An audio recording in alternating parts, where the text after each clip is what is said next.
Hello, New Paltz. Welcome to Not Quite My Tempo with Chris on WFNP Rosendale. I'm here every Friday at 2 p.m. talking movies, new reviews, recommendations, lists. I just love movies, and that's what I do here. On today's show, I'm going to review the new Predator movie Predator Badlands, give a ranking of the Predator franchise, review Guillermo del Toro's Frankenstein, and close out the show with my 3 throwback recommendations for this week. I'll be right back with my review for Predator Badlands, but first here's some movie music, starting with 1600 Men by Thomas Newman from the 1917 score. Welcome back to Not Quite My Tempo with Chris on WFNP Rosendale. Kicking off the show today, we have a new Predator movie that hit theaters last week, Predator Badlands. It follows a young Predator outcast from his clan who finds an unlikely ally on his journey in search of the ultimate adversary. I just got caught up on the Predator franchise this week. I had seen the original film a few times before, but I never got around to any of the sequels until recently. I'm going to share my ranking of the franchise here in a bit, but overall I enjoyed a number of these movies. The first one is a classic, and recently since 2022's Prey, director Dan Trachtenberg has been directing some really cool Predator movies. He did Prey, he did the animated film Predator Killer of Killers that came out earlier this year on Hulu, and now he returns the Predator franchise to the big screen for the first time since 2018 with Predator Badlands. Predator Badlands is the most adventurous and one of the most exciting Predator movies yet, as Dan Trachtenberg continues to bring variety in the franchise with an incredibly different but exhilarating story. When it comes to Dan Trachtenberg's era of the franchise, one of my favorite parts of it is how much he has taken advantage of the versatility of the concept of the Predator and the Yautja. A major part of the Yautja culture is strength and being the best killer you can be, so they go to planets and challenge the most deadly killers of the worlds they visit. In the original film, it was a group of commandos. In Prey, it was a Comanche tribe in the 1700s. Every time period on Earth has deadly killers that the Yautja would want to challenge throughout history, so there are so many directions you can take these movies, so many types of stories and Predator showdowns you can have, and that's just with Predator stories set on Earth. The Yautja visit other planets in this universe to challenge all sorts of killers all over the place. They have a planet themselves with the culture, and Predator Badlands really leans into this intergalactic aspect of the franchise that past films have not really done so far. And it takes the story entirely off of Earth, taking the story to another planet, following a predator as he lands to hunt a dangerous beast, and right away, this change in setting is really refreshing. Predators did take place on another planet, but it didn't feel too much different from Earth in that movie. It was a cool jungle setting, but that feeling of being on a fictional, otherworldly place wasn't so much captured there. Here, as soon as you land, you feel the different kinds of danger that this planet presents, different plants, different creatures. You get a feeling of how dangerous these Badlands really are. It still feels remote like a jungle. You still feel like you're on this perilous journey with the Predator, but we don't know this planet and what exists here like we do on Earth, so right there it's able to feel even more unpredictable. Another major distinguishing aspect from this movie is that a Predator is the lead character here. Every other movie, the Predator is this monster hunting down the protagonist, acting as this figure of deadliness that is dead set on killing his target. Here, the main Predator, Deck, is the protagonist. We follow him in the story as he's hunting, but the character is so much more fleshed out from the other Predators, and I appreciated this change. The Yautja are a culture. Their values and society allow them to have more depth as characters, as their society is organized in this messed up fashion that promotes strength and superiority and punishes weakness. That aspect of the Yautja has always interested me throughout this franchise. It's a lore that has potential to be expanded deeper, and I think this movie does that very well with Deck and his story here. The story is able to explore themes of parental and cultural expectations, the traditions of these cultures, and how it affects these characters' paths in life. This is definitely the Predator movie where I felt most connected to the characters. It had the most complex story. It has deeper character arcs and developments in the story, and I think it really worked in this franchise. I wouldn't want every Predator movie to be like this. It's of course always fun to have the Predator be this agent of death that you are scared of watching the movie, not necessarily the lead character, but this change was awesome as well. It's a great aspect of these creatures that opens itself up to so many types of stories in this world. So many settings, time periods, ways to make the world feel bigger, and change how the plots work. Dan Trachtenberg is 3 for 3 now on doing this with the Predator franchise. This is so different from his past 2 movies. It is so much appreciated for me. 3 Predator movies since 2022 from the same director, and it's just not getting old. This franchise is so strong right now. Another character I really enjoyed was Elle Fanning's character, Thea. She plays a synthetic robot that was also sent to this Badlands planet by this corporation she was built for. She ends up teaming up with Dec on their journey through this planet. She works so well in this story. She has her own goals she's pursuing, her own arc in the story. She has her own engagement in the plot. But her relationship with Dec, how the two work together, and how their journeys work with each other, once again goes to having a more involved story with deeper characters that have arcs that complement each other in really interesting ways. Elle Fanning is also so much fun in this role. She has such an energetic personality. There's some welcome humor with her energy next to Dec's seriousness. It's not overpowering, it's not too annoying when the jokes happen, and it gives the movie a lighter tone that fit the more action-adventure genre of this story. When it comes to the action, this movie also really excels. A lot of the other Predator movies have that hunting, suspense action, the Predator hiding, staying camouflaged, making these sneaky attacks as it finds weaknesses in its prey. It feels a lot like a horror movie as the Predator brutally hunts down these people. This movie has a lot louder, open warfare kind of action, and for this story, I think that is very appropriate. There's some really great swordplay action with other humanoid creatures, other predators, that have really dynamic camera work and choreography. I love the visuals of these alien blades clashing, how convincing the effects are of how these massive creatures clash, 2 titans going at each other with attacks that are both very sci-fi looking, very fictional, but also very powerful and brutal. Across all 3 of his Predator movies so far, Trachtenberg's action is just so cool. The way he blends the sci-fi elements, the technology of the world, the time period it takes place in, the strengths and weaknesses of the characters, it's so incredibly exciting. The gritty survival aspect of Prey had some brutal fights with humans and the Predator just being so violent and primal. Here the action has some more silliness with the lighter tone of the story, but it is every bit as cool. Other action includes fights with these beasts on this planet, and there's some really cool variety with the action here. That kind of has this feeling of like a kaiju kind of fight with multiple arms and tentacles. The swordplay and choreography in those fights are awesome. Every threat on this planet feels different, like there's a different strategy for taking care of it that the characters must adapt to. It makes it so fresh in every scene. Trachtenberg is just doing a great job working with these different tones and types of stories in the Predator world while consistently giving you a great ride that absolutely applies with the action sequences in this movie. I don't have many big issues with this movie, I just enjoyed it a whole lot. One complaint I have is that some of the visuals of the planet and the creatures can look a tad bland sometimes. There's some cool designs in a lot of places, but the wasteland aspect of the planet gets really gray at times and it just starts to move beyond being a wasteland and looking just kind of boring. Some of the creatures also have a very generic look to them, with not always very discernible features or unique qualities. Just kind of looks like a typical movie alien creature a lot of the time, nowhere near as interesting of a design as the Yautja, as the Predator. I would say the visuals shine more in the action side with like the swordplay, the choreography, a lot of how the creatures move in these fight scenes, but some of the designs themselves aren't as visually dynamic as some other parts of this movie.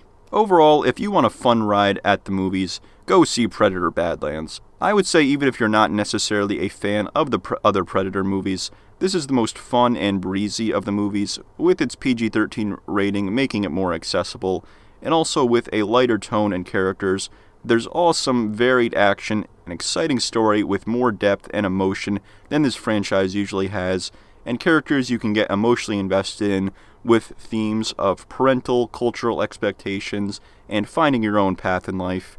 If you are a fan of the Predator franchise, it satisfies what you want with this world, this alien action. It's not as violent or gritty, but it's a great way to give some variety in the franchise, Dan Trachtenberg continues to do tremendous things with the Predator franchise. I give this movie an 85 out of 100. I'll be right back on Not Quite My Tempo with Chris on WFNP Rosendale, but first here's some more movie music, starting with Dream is Collapsing by Hans Zimmer from the Inception score. Welcome back to Not Quite My Tempo with Chris on WFNP Rosendale. Next up today, I'm going to rank the Predator movies. I watched this franchise very recently. I got caught up before Badlands, and I enjoyed a lot of the movies here. Some really cool stuff. There's definitely some stinkers though. I'm going to give some spoilers for some of these movies.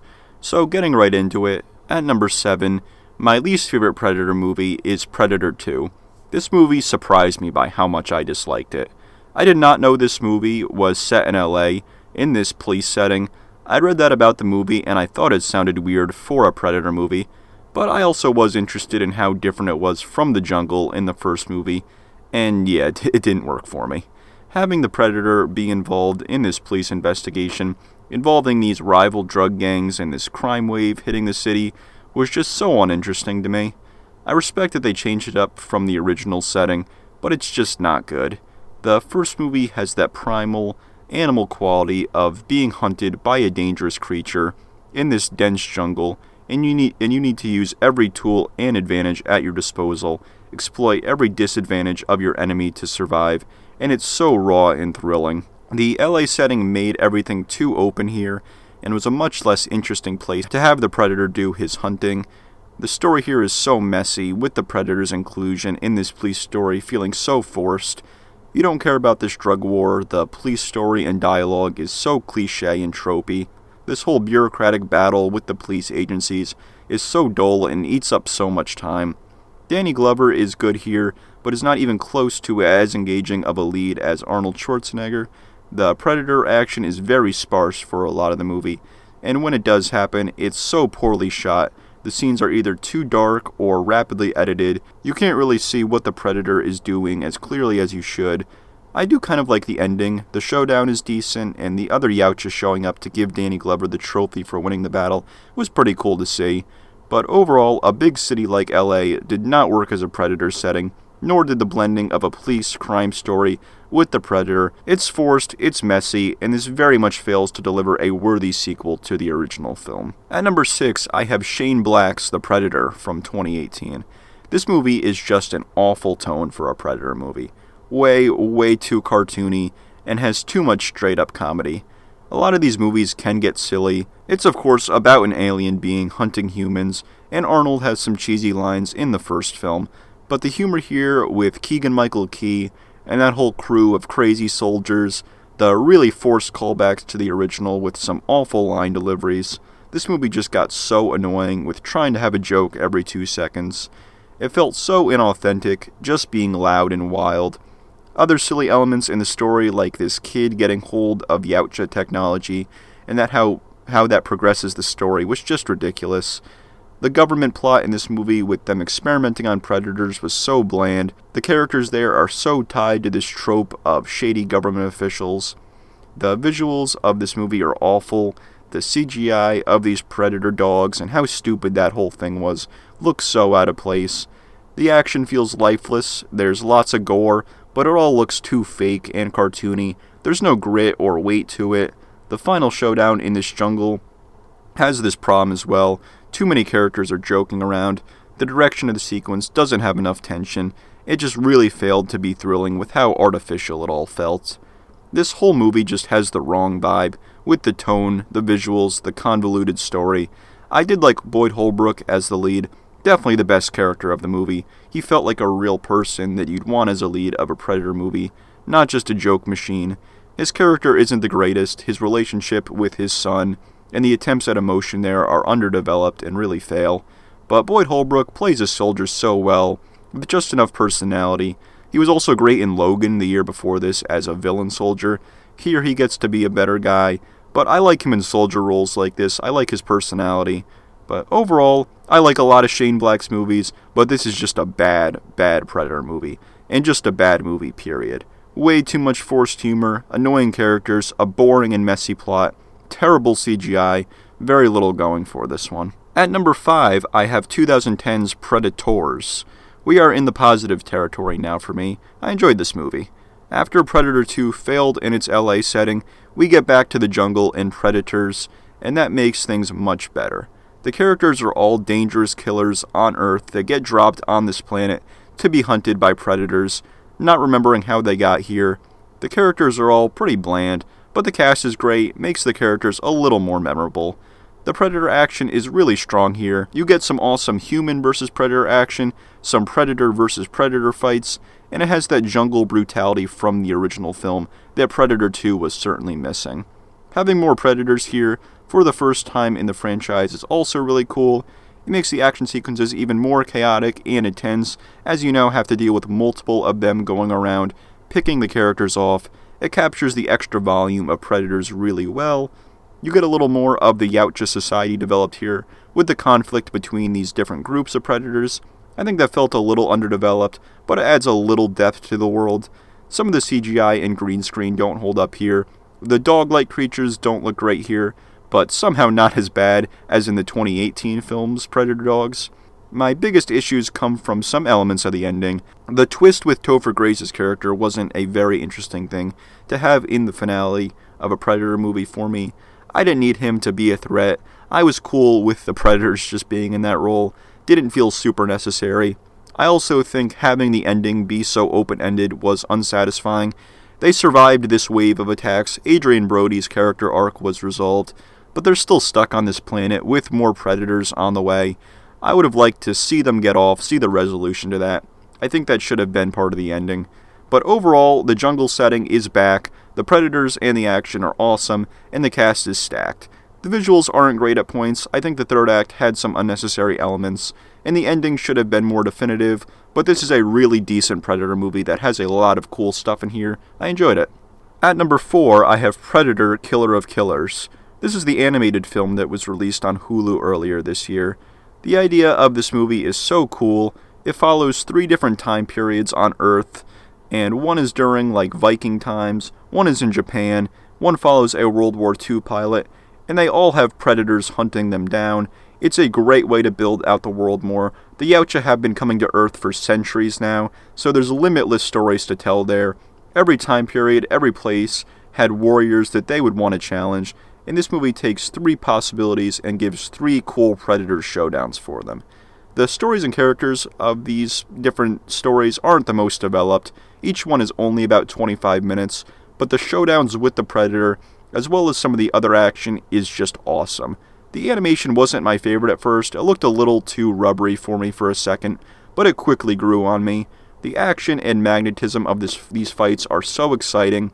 The choreography and gore of everything is so brutal and does not pull punches. I love how each time period has different kinds of action. The Viking one is more swords and shields, the Japan one is sword fights, and the World War II one is like an aerial dogfight. It's all diverse, it fits the time period each one takes place in, but at the end of the day, it's a Predator movie, and it gives you that experience too, just in 3 pretty different ways. I also really liked how it all built to the finale, with the warriors being taken to the Yautja's planet and merging all these stories in a crossover. I wasn't really expecting it to do that. I thought that was a really cool use of the 3 different stories. The individual showdowns are awesome, but then you get to see the warriors work together, see how their strengths complement each other as they are continuing to fight for their lives. This is just such a great use of the Predator concept. Trachtenberg has such a good feel for doing these different stories in this world, how diverse you can get with everything. He keeps it fresh movie to movie, and even within this one, there's so much different stuff to enjoy. At number 3, I have Predator Badlands, the newest film in the franchise. Like I said in my review, definitely the most fun Predator movie. I really enjoyed the characters, the use of the Yautja culture and lore to tell a different kind of story. It's more theme-heavy and emotional than some of the other Predator movies. The action and adventure is thrilling. There's some awesome Predator action that is true to the franchise, but different enough to keep things fresh. I think some of the visual design elements are a little bland at times, but this is such a great entry in this franchise, such a fun time at the movies this year. At number 2, I have the original Predator. This is a classic. I had seen this one multiple times before even watching the sequels. Arnold Schwarzenegger is just such an awesome lead. Playing this tough, commanding soldier, taking on this lethal hunter, in the jungle with his commandos. He is so commanding and has so much personality. This is the Predator movie that captured best the hunting aspect of these movies. The jungle set is just incredible here and goes a long way to that. The way the Predator attacks, hiding in trees, staying camouflaged, studying his prey, and finding weaknesses to exploit. The whole movie you feel like he's just about to strike, that he's got you numbered, and how dense and dangerous the jungle already is. With this beast hunting you, it's so raw and tense. The design of the Predator is incredible.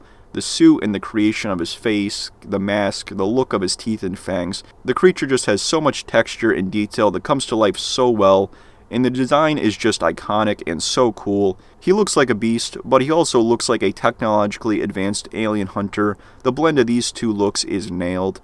The characters aren't the most interesting, but the cast is great. Arnold, of course, but Carl Weathers, Bill Duke, they bring a personality to their characters. They make them have slightly different personalities, have little things about them that you can identify them with, even if you don't know too much about them. This is the best finale for a Predator movie. Dutch and the Predator making this last battle against each other, Dutch covering himself with mud to hide himself from the Predator's thermal vision, the exploding arrows, the traps. It's so awesome. The sequence flows so well. You feel the back and forth of their attacks. It is so tense and thrilling. My main issue with the movie is just the dated effects, particularly with the Predator's alien weapons like the laser blasts. They really show their age, but it's almost 40 years old, so it is understandable, but definitely distracting. Overall, this is a classic horror action movie. It started this franchise super strong, had an awesome cast, and created an incredible creature character and concept. But there is one Predator movie I like even more. At number 1, I have Prey, Dan Trachtenberg's first Predator movie from 2022. Right away, he was doing some really interesting stuff with this franchise, taking it to the 1700s, following a Comanche tribe, more specifically a hunter woman played by Amber Midthunder, as she is looking to be a hunter for her tribe when a predator lands nearby. I love this entry in the franchise. It has my favorite action of all the movies.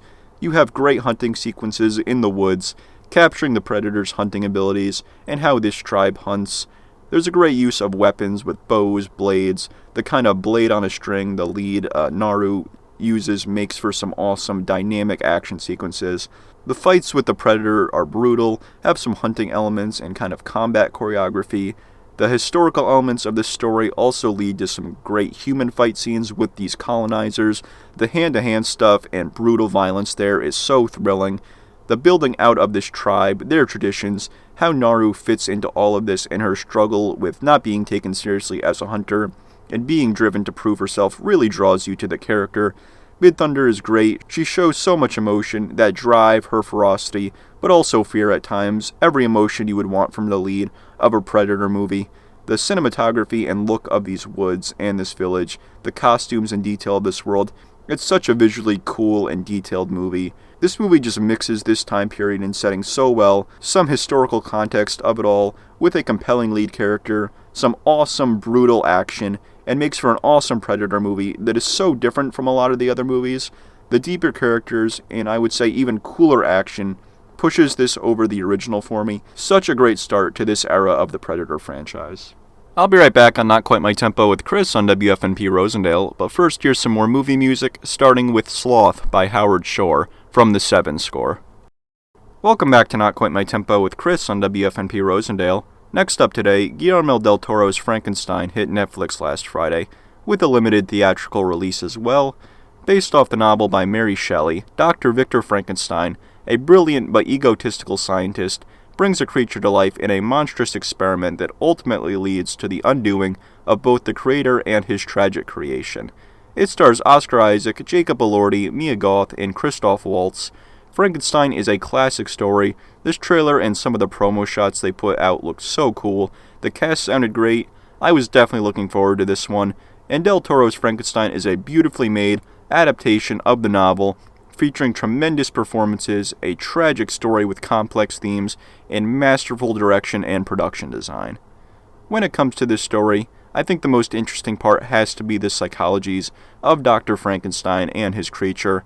What drives a man to do something like he did, someone with so much brilliance who is unable to see the recklessness in what he's doing until it's too late. and the first act of this movie sets up Victor's character so well, diving into his backstory, his childhood, what he's experienced in life, and seeing why cheating death would be something that he could pursue so fiercely and with such recklessness. Oscar Isaac's performance is sensational here. He shows the passion and determination of Victor so well throughout the entire movie, but especially in these earlier scenes where he's being criticized by the medical community, told he's being ridiculous. You really do feel for him when it comes to his past, and his goal of cheating death has some selflessness and good intent in it for sure, but you can also immediately see how this person could be very destructive in the goal he's pursuing. And then as it gets further into the story, there's some great exploration of this idea of playing God, how one man thinking he can cheat death can be so dangerous, and the dialogue is so strong in these scenes. The whole movie, the dialogue is tremendous, but I love the back and forth of these debate scenes, arguing the merits of what Victor wants to do, the complexity of good ideas, but with bad execution. And another tremendous performance in this movie is Mia Goth as Elizabeth, Victor's sister-in-law, who really challenges him on his goal. Why just because he has good intentions doesn't mean everything is going to go well. And Mia Goth is tremendous here as well.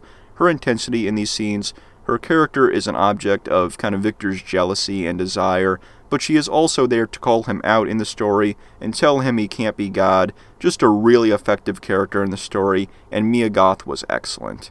When it comes to the creation of the creature, the science sequences are so exciting.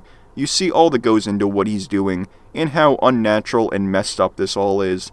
It really shows how Victor will do anything to get to his goal.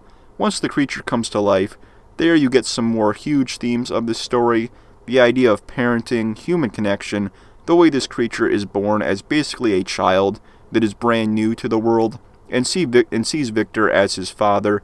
These elements of the story become so tragic.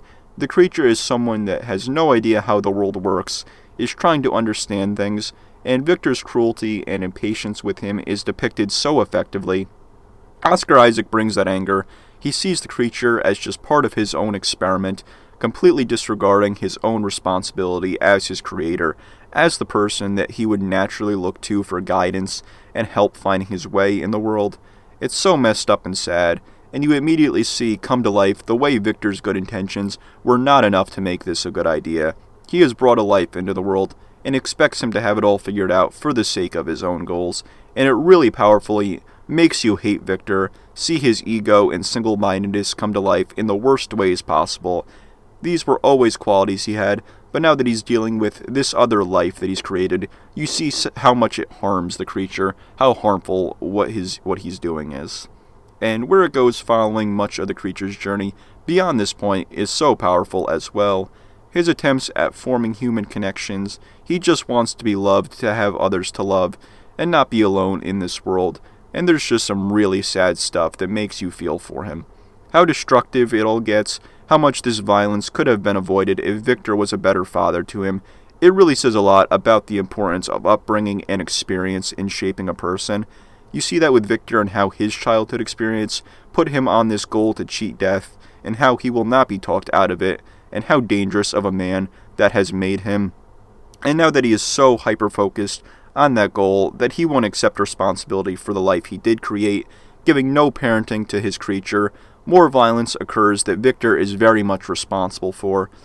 But I think the way the creature seems very good-natured, the way he reaches out and cares about people, I think gives a little hopefulness in all this too, showing that there is so much goodness he was born with, but his cruel upbringing turns him violent and vengeful. It's tragic, but it also shows how much promise humans are born with and how important parenting is at fostering that goodness.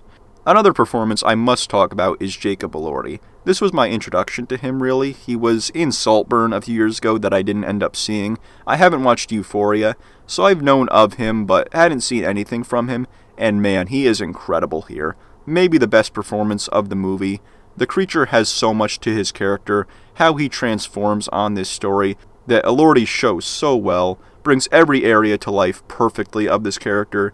He brings the childlike innocence after his creation, the way he wants to make human connections as he meets Elizabeth and other people, showing how human he is, how he sees Victor as his father, Elordi's voice, the physical performance he brings with his unsureness and showing how unguided he is, but also that he has a good nature that wants to have relationships and care about people. And then, of course, the rage as he goes after his creator, just so imposing and terrifying. The transformation by Elordi is handled perfectly. You see the confusion, the hope, the sadness, and the fury. I really cannot applaud Elordi enough here, and Oscar nominations should go his way. I love how the plot is formatted here. There's a framing device of kind of telling this story, recalling all these events, showing Victor's journey, all he's done, and what it's done to the creature, showing the disastrous effects of this lack of parenting and guidance, as well as playing God. It really helps bring the cautionary tale aspect of the story to life so well. It frames this whole thing as a demonstration of the dangers of playing God, the responsibility that comes with bringing life to the world, how necessary human connection is. That method of storytelling really helps tie the themes together so well, and how Del Toro tells this story is just incredible. The ending is super emotional too. It really wraps the themes up so well. Where these relationships went, the performances from everyone makes the final resolution so powerful. It strikes a perfect balance of being sad and hopeful, continuing the complexity this whole movie had in its story and how it explores its themes. The visuals and production of this movie are also incredible. The sets are so detailed. The lab setting in particular is such a cool visual. The costumes take you back to this time period. The makeup for Jacob Elordi as the creature is incredible. It took hours every day to bring that look to life. So impressive. The cinematography is gorgeous. The use of this green color palette for much of the movie, the vibrance of this fire, these like kind of castle looking sets almost for the lab, the shots in the snow with the colorful sky is amazing. It's such a gorgeous shot. The world of this movie just feels so detailed, has some creepiness to it, but it's also so beautiful and just nice to look at as well, with also being a little unsettling. My only issue with this movie is that Christoph Waltz's character didn't feel as impactful to me. I love Christoph Waltz, he's still great here. His character has a pretty important role, but his arc, where he goes, didn't have enough impact for me. It felt a little underdeveloped, a little rushed. It ties into some of the themes of the movie, certainly, but it wasn't as powerful for me in developing them, in my opinion, as much of the other areas of this movie. Overall, Guillermo del Toro's Frankenstein brings this story to life in a way I really enjoyed. The visuals, the cinematography, and production design are stunning. The characters and story really drew me in. Oscar Isaac, Jacob Elordi, and the rest of this cast brought these characters to life with so much intensity and emotion. You feel so much watching this. It's so tragic, it's angering, it's sad, but also has some hope and just balances all of its themes so well. Some characters didn't make as much of an impact on me, but this is a tremendous movie that shows so much talent in every area. I give it a 92 out of 100. I'll be right back on Not Quite My Tempo with Chris on WFNP Rosendale, but first here's some more movie music, starting with The Castle by Alexandre Desplat and Eldbjørg Hemsing from the Frankenstein score. Welcome back to Not Quite My Tempo with Chris on WFNP Rosendale. Closing out the show today, I'm going to give you my 3 throwback recommendations for this week. Every week, I like to take 3 movies from years past I like to recommend, and give a little review/recommendation on them here. My first throwback recommendation for this week is 2005's A History of Violence. Directed by David Cronenberg, a mild-mannered man played by Viggo Mortensen becomes a local hero through an act of violence which sets off repercussions that will shake his family to its very core. This is a really great crime movie that takes you on a very tense ride. It does a great job getting you invested in this family. This guy Tom, played by Viggo Mortensen, being this pillar of his community, being this very likable guy that ends up committing this act of heroism. From there, it becomes this very captivating mix of this mystery of his past, tied in with these mysterious criminal figures. It leaves you as disoriented as the characters, wondering what this all means, what history is going on here, is what they're saying true? Ed Harris plays a villain that just becomes a menace to this family. He keeps showing up as this shadowy figure that you're never sure what he's going to do. Is he going to get violent? Ed Harris plays him so well, being terrifying with just his confidence and the way he seems so sure of himself in these situations. This whole family story, how it ties into ideas of violence, how this whole family is threatened by these strange events, it really makes you feel uneasy the whole time. You're desperate to know what's going to happen next. And the movie doesn't have a lot of action. Just the mystery and suspense makes you feel nervous for most of the movie, especially as this small town setting with a very harmless setting like a local diner is where it primarily takes place. Everything seems so normal at the start, so peaceful. As these dangerous men come through, you're very fearful of what they're going to do. Viggo Mortensen is great here. He brings this normalcy to life so well. He feels just like a normal guy, but brings so much intensity when he needs to, as his family is brought into all of this. Overall, A History of Violence is a great mix of a crime movie, mystery, and family drama, with a great cast, a great villain, some great thrills and suspense. If you want a pretty breezy movie that is really intense and effective, check out A History of Violence. My second throwback recommendation for this week is 2011's 50-50. Directed by Jonathan Levine, inspired by a true story, a comedy centered on a 27-year-old guy, played by Joseph Gordon-Levitt, who learns of his cancer diagnosis and his subsequent struggle to beat the disease. This is one of the best balances of comedy and drama I've seen in one film, because there is so much of both. Obviously, with this idea of a man battling cancer, you don't expect much comedy, but there's quite a lot, but it really works. The movie deals a lot with this man's mental health struggle with his diagnosis, how he's trying to come to terms with it, and the possibility that he could die. So a lot of the humor comes from these ways he's trying to make the best of it with his buddy, played by Seth Rogen. The humor feels very natural and never takes away from the drama of this situation, and it makes the movie very enjoyable as well. This is one of my favorite Seth Rogen roles as well. He has his very vulgar sense of humor here that sometimes gets annoying to me, but I think most of his jokes land here, and he brings the dramatic scenes to life well too with his character when he needs to. He's very important in the story, not just there for comedic relief. The drama is great here. You get so invested in this guy's struggle, with him being stunned by this diagnosis, the anger and fear he feels, how he's trying to grapple with all this. Anna Kendrick is excellent here as well as his therapist, as she helps him try to make the best of this, try to come to terms with everything. There's some really sad scenes, but also ones that are really hopeful and uplifting. The happy scenes give you that feeling of making the most of the time you have here, spending time with the people you love, how joking around can help your situation, and the sad ones capture that fear of the unknown so well. Joseph Gordon-Levitt is tremendous here. The way he shows his emotions, the way he shows his character trying to hold it together, try to not freak out in this very scary situation.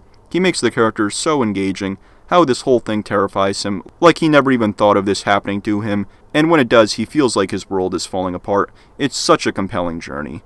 There's also a bit of family drama with his parents, how they are dealing with their struggle with this diagnosis, how their relationship develops in this situation, and how the drama that comes from all of their fear and different ways of dealing with their emotions. This movie is so funny, but it also stays very human, very grounded. It understands that this story needed you to feel the weight of this whole thing, that the humor had to be in service of what this story is, and it balances it so well. If you hear this is a movie about a guy getting cancer with comedic elements, and think it sounds crazy like it shouldn't work, I don't blame you, but it 100% does. You never feel whiplash or like the tone is off. It is such an enjoyable movie, so rewatchable, even as it has incredibly sad drama that captures fear and anger so well. Just a wonderful movie, give it a watch. My third throwback recommendation for this week is 1998's The Truman Show. Directed by Peter Weir, an insurance salesman begins to suspect that his whole life is actually some sort of reality TV show. This movie is incredible. This is maybe my favorite Jim Carrey performance. He's amazing in Eternal Sunshine of the Spotless Mind as well. That's such a great dramatic role for him. But I think the balance of his dramatic side with his comedic strengths make this one even more captivating for me. It's this fascinating, absurd idea of a guy whose life is a reality show that everyone is in on except for him. It builds out this idea so thoroughly, how the show works, how secrets are kept and the facade is maintained. It creates such a suspenseful story as Truman begins to see the phoniness. Carrey's manic energy in these scenes as he's trying to uncover the truth is amazing. It's the kind of energy he has in his comedies, but in a way that is so dramatic and kind of terrifying in this very existential and scary setting and context. This is a story that just grabs you. You have to see where it all goes, how this is going to resolve. Ed Harris is also incredible here in this very mastermindful kind of role. Laura Linney plays his wife, who is actually an actor. Her performance of having to play an actress playing Truman's wife in the show is so complex and unnatural, and Linney brings this to the screen perfectly, making you feel uneasy with her performance and character. as do many of the actors playing actors in The Truman Show. The story has some really sad moments. Truman is such an amazing character to root for. The third act and the ending is so emotional. The set design is incredible. The very cartoony and sterile look of this suburban set gives the feeling of this very unnatural and artificial place. This is a movie that is so effective with its suspense. Everything appears so disarming, so safe. You kind of uncover this reality with Truman, seeing how everything takes place, what is really going on. This is some of the most engaged I've been in a movie watching this, just so captivating. If you're looking for one of Jim Carrey's best roles that has his comedic strengths with some great drama, a captivating story, just an incredibly creative film that has such a unique idea that is executed to perfection, watch The Truman Show, it is brilliant. So this week, if you're looking for a great crime mystery movie with some family drama, watch A History of Violence. If you're looking for a great, wonderfully balanced dramedy, watch 50-50. And if you're looking for a great, suspenseful thriller with some comedic elements, watch The Truman Show. I'll be right back to close out the show, but first here's some more movie music, starting with Drive by Burkhard Dalwitz from The Truman Show score. That's going to be it for me this week on Not Quite My Tempo with Chris on WFNP Rosendale. I'll be back next Friday at 2 p.m. with a review for Edgar Wright's The Running Man and some more movie talk, but until then, have a good week.